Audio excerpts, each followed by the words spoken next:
मित्रांनो, काल माझ्या जिवलग मित्राला एक व्हॉट्सअपवरती मेसेज आला. मेसेजमध्ये होतं गावाकडच्या कंदुरीच्या जेवणाचं आमंत्रण. तो मेसेज बघून माझा मित्र जागच्या जागी उड्या मारायला लागला. मला म्हणाला, मित्रा, जगातलं सगळं काम एकीकडं आणि कंदुरीचं जेवण एकीकडं. हे निमंत्रण म्हणजे देवाचा आदेश आहे, याला टाळता येणे शक्य नाही. मित्रांनो, हे आपल्याकडे अगदी खरं आहे. काही लोकांना तर कंदुरीच्या जेवणाचं आमंत्रण मिळालं ना, तर ती माणसं हातातलं कितीही महत्वाचं काम असो सगळं जागेवर सोडून कंदुरीला हजेरी लावणार म्हणजे लावणारच.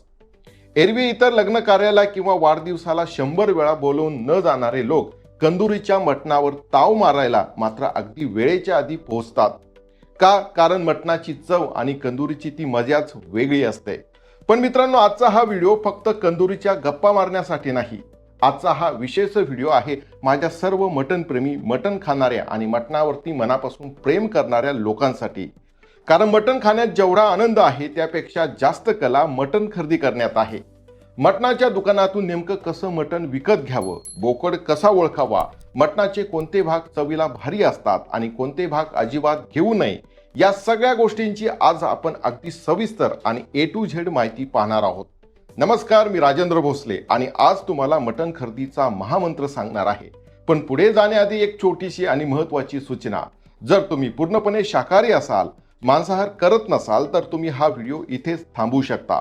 पण जर तुम्ही पट्टीतले मटण खाणारे असाल तर हा व्हिडिओ शेवटपर्यंत नक्की पहा. आज तुमच्या ज्ञानात आणि मटण खाण्याच्या पद्धतीत भारी बदल होणार आहे, याची गॅरंटी माझी असणार आहे. मित्रांनो, चला तर मग निघूया मटणाच्या दुकानात. दुकानात पाऊल ठेवल्या ठेवल्या सर्वात आधी तुमची नजर तिथल्या टांगलेल्या बकऱ्याकडे किंवा बोकड्याकडे जाते. तिथे गेल्यावर सर्वात पहिली गोष्ट कोणती पाहायची, तर बोकड किती मोठा आहे याचा अंदाज घ्यायचा. लक्षात ठेवा, कधीही खूप जास्त मोठ्या आकाराचा बकऱ्याचं मटण घेणं टाळायचं. जे बोकड खूप वयस्कर किंवा मोठे असतात त्यांचे मटण खाण्यात चविष्ट लागत नाही. ते शिजायलाही खूप वेळ घेतं आणि त्याला एक वेगळाच उग्र वास येतो. आता दुसरी महत्वाची टीप म्हणजे मटणाचा रंग कसा आहे यावरून ते ताजे आहे की शिळे हे एका नजरेत समजतं. जर दुकानात लटकलेलं मटण खूप जास्त गडद लाल किंवा काळपट रंगाचं दिसत असेल तर ते मटण घेण्यात घाई करू नका. कारण असं मटण एकतर शिळं असण्याची शक्यता असते किंवा तो बोकड खूप जास्त वयस्कर असतो.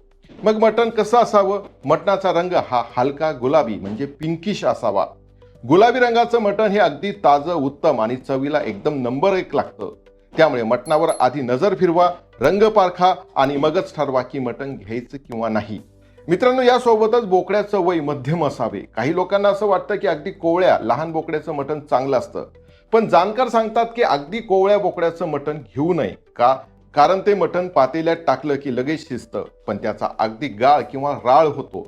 त्यातही हाडं सुद्धा खूप मऊ असतात. ती चावताना किंवा खाताना म्हणावी तशी मजा देत नाही. म्हणून मटण घेताना नेहमी मध्यम वयाच्या बोकड्याचं मटण निवडायचे, जे शिजतही छान आणि खाताना त्याची चवही टिकून राहते. मित्रांनो, आता येतो सर्वात मोठा प्रश्न जो अनेक नवीन मटण खरेदी करणाऱ्यांना पडतो. मटण बोकडायचे म्हणजेच नराचे घ्यायचे की शेळीचे किंवा मादीचे?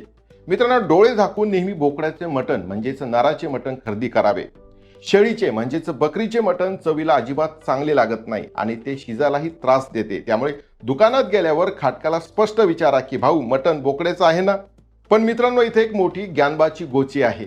अनेकदा मटण विक्रेते काय करतात, गिऱ्हाईकाला दाखवण्यासाठी लटकलेल्या मटणाला खाली कापलेला अंडकोश, ज्याला आपण कपुरा म्हणतात, जोडून ठेवतात, जेणेकरून लोकांना वाटेल की हा बोकडच आहे. पण काही हुशार खाटीक शेळीच्या मटणालाही असं खोटं जोडून ग्राहकांची फसवणूक करतात. मग यावर उपाय काय? यावर सोपा उपाय आहे, तो म्हणजे मटण विकत घेताना खाटीक तुमच्या ओळखीचा असावा.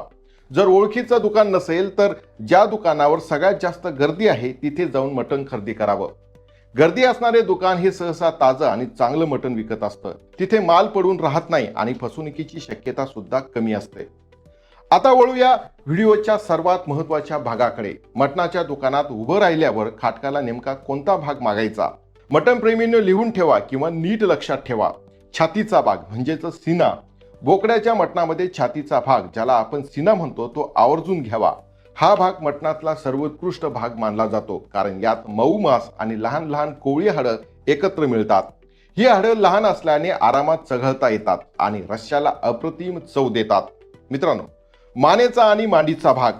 शिनासोबत थोडा भाग मानेचा आणि थोडा मांडीचा घ्यावा. मांडीच्या भागात आपल्याला मिळते नळी. आहा, नळीमधला तो गरम गट्टू ओढून खाण्यात जो काय स्वर्गसुख मिळतं ना, ते फक्त मटण प्रेमीच समजू शकतो. मित्रांनो, काळीज आणि चरबी. मटण घेताना एक तुकडा काळजाचा आठवणीने घ्यायचा, त्यासोबत थोडीशी पातळ चरबी देखील घ्यावी. चरबी जास्त घेऊ नये, कारण त्याने शरीरातील फॅट वाढते. पण सुक्या मटणामध्ये जर थोडीशी चरबी असेल तर सुक्या मटणाची चव दुपटीने वाढते. मित्रांनो, पण सावध राहा. दुकानदार अनेकदा काय करतात, वजनात न खपणारे अवयव किंवा जास्त चरबी टाकून देतात. पडदा किंवा वातळ भाग वजनात मारतात. तिथं मात्र खाटकाशी 2 मिनिटं वाद घालण्याची तुमची तयारी ठेवली पाहिजे. मटण घेताना नेहमी हाडं आणि मऊ मांस समप्रमाणात घ्यावे. हाडांमुळे रस्स्याला अप्रतिम चव येते आणि हाडांमध्ये शरीरासाठी आवश्यक असणारे पोषक घटक सुद्धा असतात. मित्रांनो, मटण तर आपण हुशारीने खरेदी केलं, पण ते शिजवायचं कशात? जे लोक नियमित मटण खातात, जे मटणाचे खरे पट्टीचे चाहते आहेत, त्यांच्या अनुभवानुसार सांगतो, मटण कधीही कुकरमध्ये शिजू नये. कुकरमध्ये मटणाचा अगदी गाळ होतो आणि ते बेचव लागतं. मटण कशात शिजवावं तर अल्युमिनियमच्या किंवा तांब्याच्या खुल्या पातेल्यात. संत गतीने शिजवलेल्या मटणाला जगात सर्वोत्तम चव येते. म्हणून मटण नेहमी पातेल्यातच शिजावं. थोडा वेळ लागला तरी चालेल, पण चव एकदम कडक मिळते. मित्रांनो, आता जेवणाची वेळ झाली. मटण खाण्याची एक वेगळीच संस्कृती आहे बरं का. घरात नेहमी मटण खाण्यासाठी मोठी ताटं आणि मोठ्या वाट्या असाव्यात. कारण मटणाचा खरा आनंद चपाती किंवा बाजरीची किंवा ज्वारीची भाकर रस्स्यामध्ये चांगली कुस्करून किंवा चुरून खाण्यात आहे. मटण चुरून खाल्ल्याने जो स्वाद मिळतो तो चमच्याने किंवा नुसतं बुडून खाण्यामध्ये कधीच मिळत नाही. अजून एक महत्वाची टीप. काही लोकांना मटणावर अर्धे अर्धे लिंबू पिळायची सवय असते, पण लिंबू फार पिळून खाऊ नये. त्याने मटणाचा मूळ स्वाद दबून जातो. कांदा देखील अगदी 2-3 घासाला एखादा तुकडा खावा.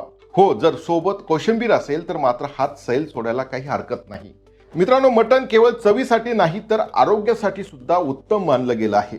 जर घरातील लहान मुलं किंवा कुमारवयीन मुलांना मटणाचे तुकडे खायला आवडत नसतील तर त्यांना मटणाची आळणी सूप भातात कालवून द्यावं. मटण न खाता फक्त हे सूप पिलं ना तरी मटणाचे सर्व पोषण शरीराला मिळतात. आपल्या आयुर्वेदामध्ये याला आजामास असं म्हटलं गेलं आहे, जे शरीराला प्रचंड ताकद देतं. तसंच हिवाळ्याच्या दिवसात बकऱ्याच्या पायाचे सूप म्हणजेच पाया सूप पिणे हाडांच्या मजबूतीसाठी अमृत मानलं जातं. हे सूप बनवायला थोडे वेळ खाऊ असते, पण त्याचा स्वाद आणि पोषण मूल्य अप्रतिम असते. जर कोणी खूप आजारी असेल, अशक्तपणा आला असेल तर रिकव्हरीसाठी हे सूप दिले जाते.